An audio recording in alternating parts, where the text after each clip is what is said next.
catastrophe. So what would you say to someone who says that the traditional left-right political structure has become parasitic and is actually dangerous to the body politic?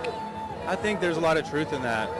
I think, one of the things that, if you take Obama, for example, one of the things that he speaks to is that issue, I think, and that's one of the reasons why he has a great potential for bringing people in from, let's say, either side, bringing an independence to the Democratic fold. I think perhaps even Hillary Clinton can do that. A lot of people think she can't, but I think she probably can. So the left-right divide, I think, is becoming increasingly meaningless to a lot of young people, especially. It's more associated with partisanship and atrophy, I think. So I think those sort of false kind of divisions really do atrophy the body politic, as you put it. Well, you were talking about Obama a second ago and the kind of people he surrounded himself. I mean, isn't one of his top policy advisors Zbigniew Brzezinski? Have you followed much of Brzezinski's works and private writings? I mean, you're speaking of, he was under the Carter administration, correct? He's the equivalent. He's considered the Democratic Henry Kissinger. He's advised multiple presidents. He was brought in under the Carter administration. He's the founder of the Trilateral Commission. In some of his books, he talks about the technocratic future where the people would be segmented and completely deluded and incapable. And he also talked about the fact that governments had become obsolete and it was transnational organizations and corporations that had become so sophisticated that governments and the people that they ruled over could no longer even understand interfacing with them. I think he carried out the Carter Doctrine as well, which basically says that the United States will fight wars for natural resources if it means our national security, so to speak. So, I'm somewhat familiar with him. I don't know if I would call him the Democratic Henry Kissinger, but certainly he has some Machiavellian tendencies, I would say, and maybe sees things as they are. Well, I would argue, corporations are oftentimes stronger than national governments.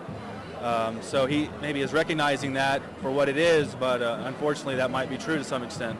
But if that's true, how can we count on creating more socialist systems that it seems the corporations and the lobbied interests are able to utilize more effectively than the people? It almost seems like we just end up paying for our own enslavement. That's a large question. What specifically are you asking me?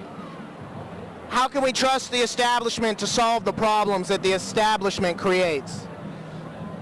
That's a ponderous question. I'm not sure you can. I probably agree with you on that. We need something new. The establishment has failed. Yeah, like get it whenever he comes out, and pan from them screaming over to the right when he walks up the stage. Who are you guys with? I'm with the local public access station. Okay. Have you been? Turn this off, please. Turn this off, please. Turn off. Running into the Secret Service, coming out here, being involved, trying to engage in the information war, it's not easy. And it's never easy for any of us to have to come up to the enforcers and be pushed back. But that's what we all have to do. That's the only choice we have anymore, is to confront them with all of the peaceful information tools we can. And they treat those information tools like weapons. They're scared of them the same way people are scared of weapons, because these information tools can cause change, and that's the most powerful weapon of all. Our own private Secret Service detail that's escorting us everywhere we go in the building. Standing vigilant guardian over the dangerous alternative press. The feeling of the room is oppressive. It feels very dark, ominous. I don't know why. Maybe it's our own encounters with the Secret Service or the way the police watch us as we walk around with our cameras. But it's definitely not a happy feeling. It definitely doesn't feel like freedom. Doesn't feel like America, the one that I thought of and I grew up with. So get a good look at your America. This is your political process. Arenas and dogs all around you. All here to love you in the New World Order.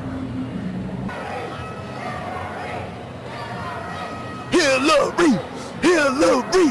Hillary! We love you, Hillary! We love you! Love us back, please! me, enslave me, give it to me, I love you for it. What would you say is like the policy of hers that you identify with the most, that you find the most important right now?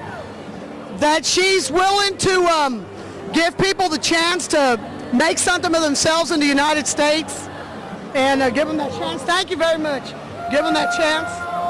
Hillary! Hillary!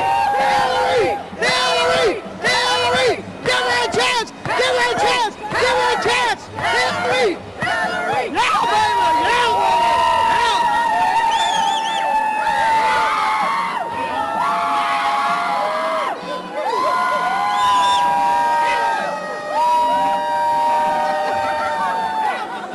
Cheering just like the mobs of Rome cheered 2,000 years ago. Look how far we've come in the same kind of arena with the same kind of people and the same kind of leaders.